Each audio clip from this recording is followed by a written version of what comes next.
Welcome back to season 3 of Between Two Coupons with your host, Mojo's Escobar and Sarpy Swaggers Skids. Disgusting. Well, good evening, everyone. For the season 3, episode 1, Mortimer. It's been a long time. Yes, we took an extended break during the summer. Not we. Apologies to all our subscribers, all 13 of you. New content dropping through the holidays. So, Does it count if people watch and they don't subscribe? Yeah, what do you call this? I don't know. Does Ponzi subscribe or no? I don't know. Where do you go anyway? He doesn't have Wi-Fi. So you better have the It's kind of like Feeny with the phone. Well, anyway, We're back. we're back. First episode, season 3. Seasons don't go year by year. You just gotta kind of keep up.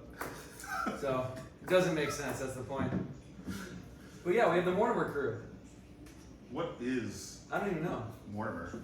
We talked about this. So stay tuned and find out. Yeah. Is that you cut here? Yeah, we'll cut that. That's commercial. All right. Out of practice. All right. So usually the way we start this is we'll do quick name-orama. So it's a little bit backwards. The name, age, F3, name, and then we'll get started. So.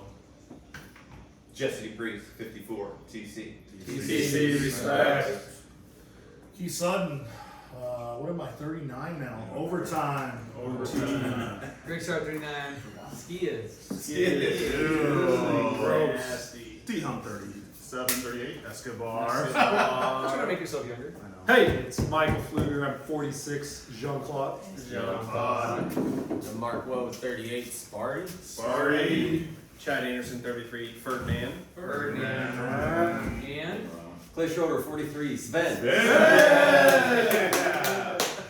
and we will see if KOA makes a drop in. He's currently in surgery, so Okay, that's great. I guess. All right, so for the 13 people that subscribe and actually watch this, 12. is it 12 we lost somebody? Yeah. We lost Ponzi. Yep. Oh, good. Doesn't have Wi-Fi. You got while you were filming? While we were filming, I got an alert. YouTube So speed round. So who EH'd you, and then personal fact. Knobs. And I got a daughter in Florida right now wondering what she's going to do with that hurricane that's coming. So I've been talking to her all day. All right. Wrap up. I'll give credit to tonight's show. And I'll go with a fun fact that Calvin, my son, was in Ranger School. He's going to get an 8-hour pass on Friday, right when the storm's hitting Georgia. So we'll see how it goes. We'll see how it goes. Yeah, right? Yeah. OT and Nobody cares. You. Oh. It wasn't even for you. Fair enough, bro. Here. Can you cut that? That was pretty good though. I was sitting here trying to think of a fun fact. I don't know my sister is. I got EH by Crawl back in the day when I met Tater Tot. So, long time ago. No, I was What's your fun by Tater Tot. What's your fun fact? About anything? You do Life? splits on a bus? No. Right now, this is rated PG, so Keep my shirt on. yeah. Yes. I don't know. I hate exercising in the wet and cold. Perfect. Like So Chuck. you're gonna free gun That's right. and run in the Mortimer. Yeah, so I was EH by Tater Tot. Fun fact, I'm in a video game. MVP 06. Nice. Like they put a bunch of sensors on you or your voice, so your voice actor? Shortstop number 24. Really? Yeah, it's kind of like college football. They had Yeah. college Are baseball. you getting maybe likeness for that now? Wow. Yeah, I got $13. I'm rich, bitch. I was EH'd by, I think Trench gets credit, but I'll give main credit to Tony Tiger. And fun fact, I was in Eric Church's Drink in My Hand video. That's Wow. pretty sweet. These are pretty good, actually. Wow. So let's get started with the interview questions. So we're gonna start with this idea of like, what is Mortimer? I'll give that one to Sparty. Oh, We are now PG-13. Whose idea was this? So I think Mortimer is a place in North Carolina. Sure. It was a town halfway through. There you go. It was Yeah. a town halfway through. We're paying attention. Absolutely. We were all I think I ran through it. You were the one that ran through I it. ran through Mortimer. Yeah. Okay. You took a picture. Was that Yeah. was that on one of the hills that you had to run? No, it was in the dark. Got it. Okay. Yeah. Yeah. And so the Mortimer is a 106-mile relay race. You have teams of 6. Everybody runs 3 legs. There's also a wrecking component to it. It There is. starts We never saw that. 12 to 24 hours before the run. How many guys total? Oh, There's 70. 6 guys, 12 teams. Yeah. Yep. Whole team. You're asking us a lot of hard questions, man. What year into it are they? This was year 3, right? Yes. Yeah. This Yeah. will be 4. yep. 2023 will be year 4. So why did we decide to do this? What was the drawing factor? So apparently John Claude and I like to do races together. We did 4 races together in less than 12 months. Okay. And I think I just saw something on Twitter. It looked pretty stupid, so I sent it to him and said, "Hey, what do you think about this?" And then he ran with it. I don't know why I get any He credit did more than for it. run with it. He was back and forth, texting, emailing You were the the captain. director. Literally, Yeah. the ancient people. Collecting Venmos, all that That's stuff, right, right? yes. Yeah. Well, what was your cell job? Like, what convinced you guys to go?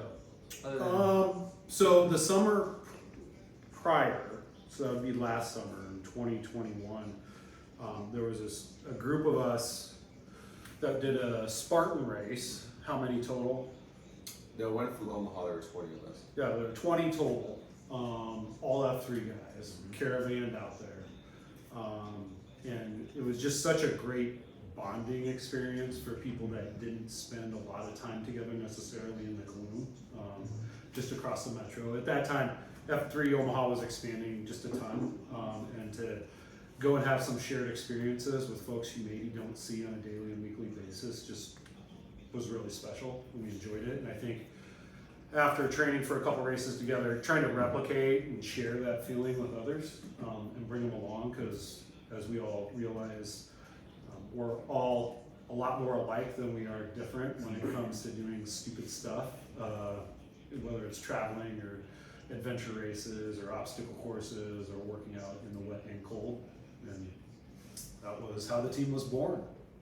And I think this year we're going to try and get a minimum of 2 teams, if not 3, so you're recruiting actively. actively. If you have a pulse and a schedule opening Don't have in anything March else to do in March. 2023, Lock it out right now. DM me, On your yeah. calendar. Lock Do it you, out. have, do you have the date memorized? the weekend of the 26th, right? Yeah. Yeah. How many days? So the race itself, and this is where it gets fuzzy, because you start at midnight, so typically you want to fly in the day before the race, right? And get sleep, and then I think we woke up at 10 or 11 in the morning, and then you meet, have a social hour at about 9, 10 o'clock. At Tater Hole. Yep, in Tater Hole. Yep. That's awesome. Yep. And then that race goes on for 18 hours. Finished about 5 p.m. Yeah, about 5 p.m. the following day. And then if you're really crazy, you hop a flight at 5 a.m. the next morning to be home by noon. So Yes. And we were, what, 2 hours from where we finished to where our hotel was? yes. Oh, you were all on the flight. Yep. Okay. Yep. We all flew. So total, I would say if you block out 4 days, that would make you safe. If you want to hate yourself worse than when you get done with the race, 2 like, days. yeah, you can compress it to a couple. We are discussing the option of driving this year. I do have vans reserved because flights went from the mid $200 to $500 to $600 the last time I checked. Yeah. And I was able to get 12 passenger vans for like $200 for the weekend, unlimited miles. Oh wow. They don't know where we're going. But I did confirm you can go across state lines. So, yeah, That's so, pretty crazy. yeah. Okay. So as you're recruiting, this is partially a recruiting video too, by the way.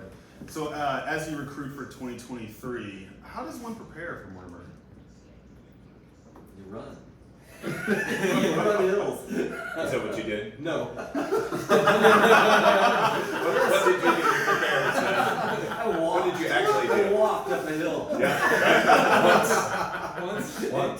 pass. Yeah, it did. There's a reason why your name's Ben. Yeah, that's That is right. the fact that No, I had it a, runs I had like a good one. deer. No, I don't know. It was not. It was not a deer that day. Yeah. But you run hills. There's plenty around here. I was really surprised at how well prepared you guys were for that. You guys did a great job. We all. TC, how'd you prepare? I thought about it. I thought about preparing. Yeah, I went for one run with John Claude at the spike, and we did a quick run, normal route. He said, "There's a hill, let's take that." I said, "All right." Yeah. So we took one hill, and that's pretty much all. But you know, we'll get to the more questions later. We should probably ask those guys. So you guys were the anchors, obviously. Yeah, pretty much. I mean, it was good. It was good. Yeah. Well, Ferg was No, training for Ferg. a marathon at the time. So. Yeah. You're a full marathon shape. Yeah, I was. So I try to throw in trails. Like Chaco's got That's a great idea. great because I knew That's right. by getting on Facebook and talking to JC and all of his input, the ground was going to be a lot of uneven ground. So I was like, well, training on highway, running on pavement, probably not going to help for the race. So try to do as many trails and uneven paths and just try to get that going. So because it's in the dark and you're going to be running into tree branches and dirt and rocks, and we saw all that when we were there. So I think that helped a lot. Okay. How'd you guys break up the route? Kind of big segments? Yeah. How did I prepare? Yeah. So we had trained for the our first marathon together, and part of it was we ran Shirley a lot, and so I just went back to Shirley and ran that up and down. And then I live on Blondo Street. I don't know if you guys have ever Yeah, been on Blondo's very Blondo. good. Yeah, it's very hilly. So I would actually just run straight west and turn around and come back and get in about 7 to 8 miles. So. We did Spartan East together. Yeah, we did. That was preparation. That was preparation. Yeah. How far ahead of It was probably like 8 months before. Yeah, that was September. Perfect. It's really good conditioning. We did something. Well, we gotta be honest. I mean, when we showed up, everyone thought we were the laughing stock. It was like these guys. I mean, There's weeks leading up to this. They're off. They were literally laughing at us. No one thought we had no one thought we had girls in Nebraska. Sucking with. They're like, what? Do these guys know what they're getting something They to? didn't know they got so. Yeah. We didn't bring maps. Yeah, that was kind of the first like chuckle Yeah. point. We're like, oh, this. Good luck, guys. Flatlanders. Yes. We'll see you around 8 o'clock at night. So how did you do? We got So seven. we finished in second. Yeah. It's not bad. With The team that was in second got lost, which helped. Yeah. That did help. We would have done. But we also. We were in We third. would have done better. Yeah. I mean, was there ways to put GPS on a watch, phone, anything like that, or not really? Yeah, but you didn't have Down service. the routes on Strava. You had to do that ahead of time. So that is what I think saved me, was because 2 of my runs were in the dark, and 1 of my runs was in the day. But it was like that. My last run was when everyone got lost. Like I think the majority of people got lost, and I somehow got lucky. I put on. They gave us all our routes, so we could save our routes in the Strava. And I literally stared at my phone while I was running and watched You my don't need to see little the dot. mark anyway. And if it went off of the path, then I would zoom in quick and see where I went off, and I turn around and go back. And Wow. Are these hiking trails? A lot of yeah, them? oh yeah. Yeah. Just in those- Some. Some was on the One of the, I was running on the what campus were we on? Eastern Appalachian State. Appalachian Appalachian State. Boom. And they took me off of a parking lot, and there was this beautiful path that looked like it had been walked every day by students, and then down trees. And I was like, clearly, they're going to keep me on the nice path. And my phone was downloading, and it didn't have the map up at the time, so I just took off for 15 minutes. And then it finally uploaded, and I was way off of the path. I had to run all the way back and had to crawl over trees in order to continue my route. Yeah, it was a good time. But Appalachian State is a beautiful campus. You ever get to go there? Yeah, I got to run around that. You posted a video or a picture of that. I got to run around that. It was unbelievable. Yeah, the videos are pretty incredible. But back to the question, I think there's an interesting question about how did you break it up? Because we're talking, 14, 15 miles per person? Yeah. You The kind routes of are pretty broken. John Claude told us what to do. you kind of broke it up for us. they offered They table. Yeah, so they have ratings and a suggested set, and they said you can do whatever you want, but Yeah. tried to kind of segment out average distance. So because Ferdinand had marathon training, he got the longest set of miles. He ran about 22 miles, if I remember correctly. 26 total. Yeah. Wow. Most everybody else was 16 to 18. TC, you were 12-ish. Well, I mean, I think it was like 13. But yeah, it's around there. I will say their rating scales I don't necessarily agree with because the names were awesome. They were. They range from prom date easy Oh, to hillbilly goat plus. And there's probably four total ratings. Excellent description. That's pretty Yeah. fun. What'd you do differently next time? Before we go on, I feel like we need to represent KOA because we talked about trying to find your route and not getting lost. Yes. I just love when we found him 2 miles away from his route, and he was in complete denial that as in, we have service, we're in the vehicle. You're going the wrong way. He's like, no, I'm not. No, I'm not. I'm going the right way. And I think he caught on like about a minute after we were telling him to get in the car, and he was like, I've never seen KOA cuss like that, but he was like, oh.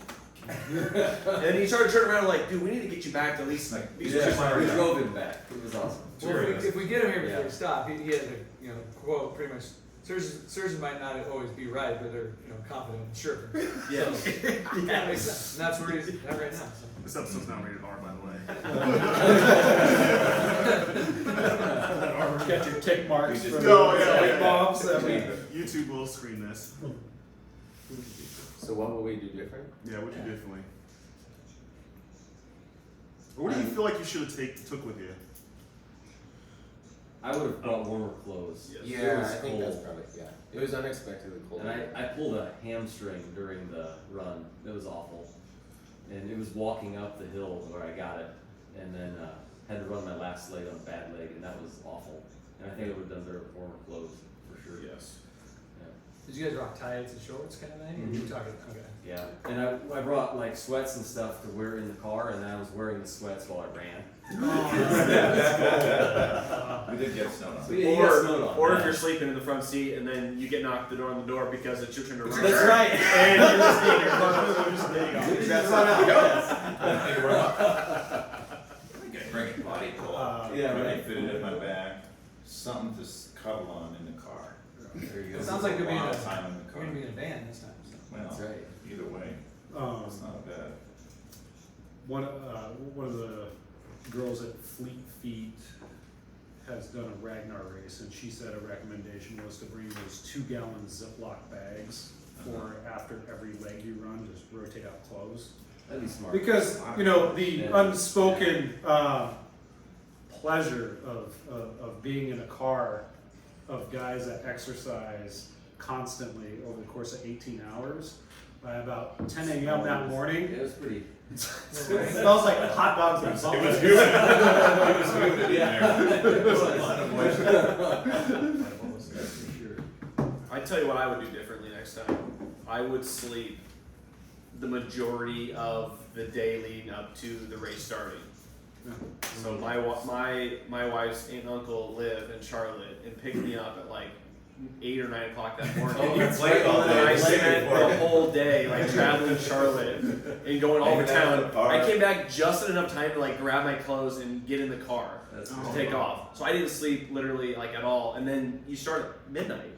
Yeah. And you think, oh, you're fine, but by 10 a.m. when you're halfway through the race, you're like That's exhausted. where the body pillow comes in. Yes. Right. And you can't sleep when you smell like hot dogs and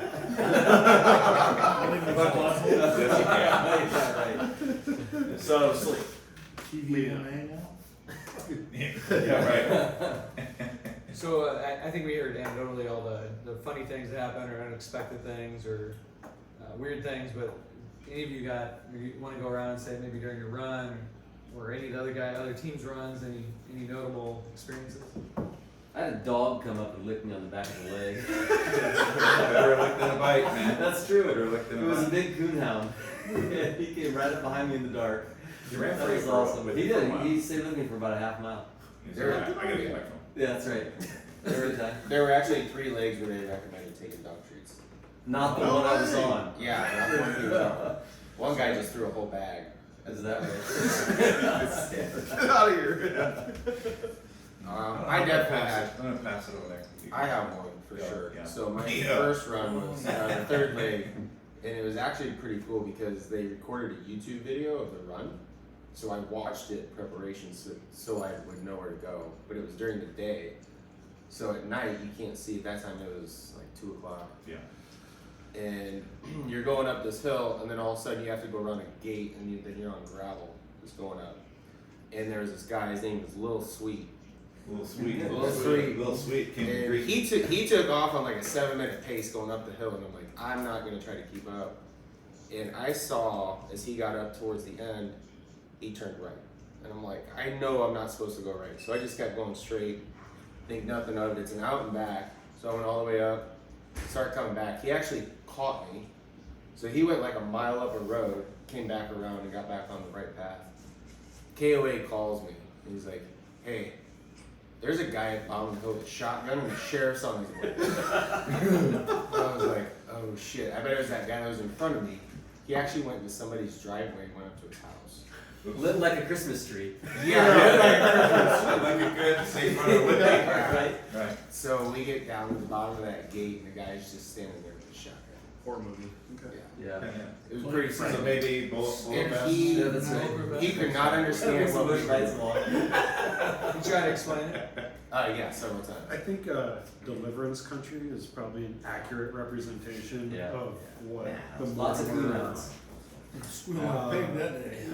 It's fine. Nothing Gotta have to to use the scare- bathroom. Nothing to You be have scared to- of for the recruits. You have to look for the syringes. Yeah, wait, recruit. Yes, right? Recruiting video. I got one more. Okay. So on my last leg, you're on a path for most of the way, and once you get up to the top of the mountain, you have to find a nail in a tree, and that's where you turn right. Spike. The spike in the no tree. way. And so I got up there, and there's a guy up there. I was like, "Hey, where'd the path go?" He's like, "You're at the top." So I start frantically looking for this tree, just to find the stake, and it took like 30 seconds. And as soon as I found it, it just started beelining down the path. But that was the description. It's like you look for the stake in the tree, and that's where you turn right. Turn right. Yeah. There's not a lot of trees, so. Of course. Right. You got it. It's fun stuff. Story? First. Yeah, you know, my second leg was scary as crap.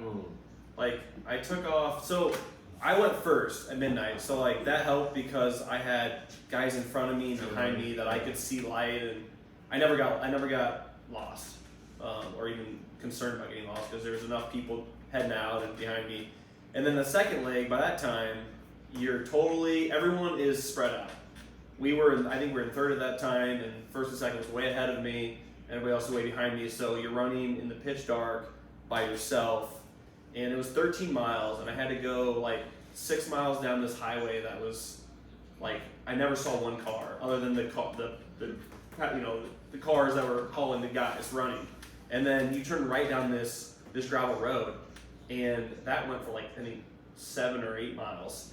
And all I could think in my mind was like, something's gonna jump out of me and literally eat me, like a bear or something. And no one is gonna know because I have no service. I don't know where I am. We come back looking for you, brother. Yeah. Find Sasquatch tonight. Yeah, and I just kept thinking in my head, I'm like, just keep running, just keep running. And I finally got there and I saw John Cloud and I was like, I miss you so much. It was dark. Yeah. It was dark. Everybody was sleeping, and then you disappeared. Was that? that was your leg A? That was your hilly. Yeah. Plus. So this is going to be my pitch for recruiting. I tell people all the time, I've seen more sunrises in the past 3 years than I did in my first 43 years on this earth. And that's one of the things I appreciate the most about just the beauty of nature that we get to experience in the gloom.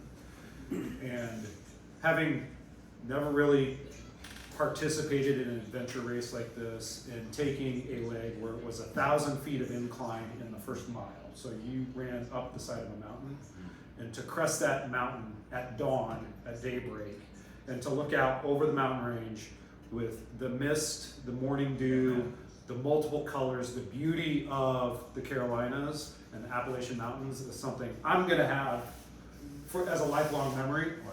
And you know, what I want to do is have other people come and have that exact same experience. So selfishly, I want to do it again, but the reality is I would love for other people to have that exact same experience, because with this group of guys, seeing basically all 4 weather conditions on that mountainside: rain, sleet, snow, sunshine, everything. It was just a amazing experience. And if that doesn't motivate you to get out and see a different, beautiful side of the country, I got nothing else for you. But it's something I'm never going to forget, and I want to be back there and do it again. The views are insane. So They're special. insane the whole way around. I think as So good. we wind down, like, what do you take from that experience and bring back to F3 Omaha, right? So maybe just around Rob, like, what is there anything just personally or as a So like, broader- I'll start. Like, I thought one of the coolest freaking things ever was, so you had these 77 guys. Well, first of all, we had dinner with guys from Hickory, in Hickory, at like 8 o'clock at night before we even headed to Tater Hole. And the hospitality, we just showed up, and it was just like, they pretty much knew that we were part of F3 and we were from Omaha, and it was like we were immediate brothers. You know, weren't meeting for the first time, and it was awesome. Hospitality is great. And then we got invited over to one of the Hickory guys' houses. And we went in the basement. His name was Creepy. We were in His the name was Creeper. Went to Creeper's basement. Yeah, that was kind of creepy. And we hung out and we just started talking just about the race and kind of what things are like in F3 Omaha and comparing things. That was really cool. And then what I thought was really cool was, because it was a race where you didn't know when everyone was going to finish, they stated the name-orama and the COT and the FNG, naming FNGs on the front end. So it was a big circle right before the race started. Everyone got in a circle, did the name-orama. Fastest name-orama ever. Fastest name-orama ever. Yeah. And it was cool to like hear all the different names, name people, because there was a lot of FNGs that were there, and just the COT all on the front end. It was really cool. That's awesome. How can you imagine being an FNG on that? Yeah. Yeah, the first 3 guys they named in like 30 seconds. It was insane. For me, I like to do stupid stuff, and so like the 4x4x40 I thought was the craziest thing I'd ever do, and then I did this. And I feel like this is a race I want to do the rest of my life. And just like my second leg, I took off and I climbed a mountain for 3.5 miles. We felt for you. I never saw another person the entire leg.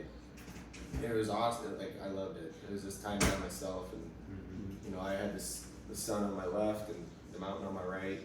Wow. And it's just an experience that like you can't get that here. So It is the sense of accomplishment. I mean, there was no way I would have thought I could have run that 17 or 18 miles with 2,000 feet of it going straight up. That was really amazing. And to finish it and just have a bunch of guys that you're there to hang out with and you get to know them all better, that's a really cool thing that, at least in my life, I don't get to do very much unless I have F3 with it. And that was pretty cool. That's awesome. Yeah. Good question. I would say, for me personally, I was in a, going through a transition, like stuck in the status quo, in your job, thinking about that, just the regular routine, and that's all fine, but sometimes it loses its juice. But I was also thinking about the next big thing for me, and this event is like you just something completely out of your comfort zone in a massive way. The event itself, being encouraged by John Claude, you can't say no to the guy, first of all. But then to find out who's going with you. Some of you guys I knew, some I didn't know so much. It's like, okay, this is gonna be an experience. Like, this is gonna be something out of the box in a big way. And for me, that was the hook. And that's what I took away from that thing, because I came back going, okay, I'm ready to shift gears into the next thing. And that was Nice. super That's awesome. powerful. Yeah, it's cool.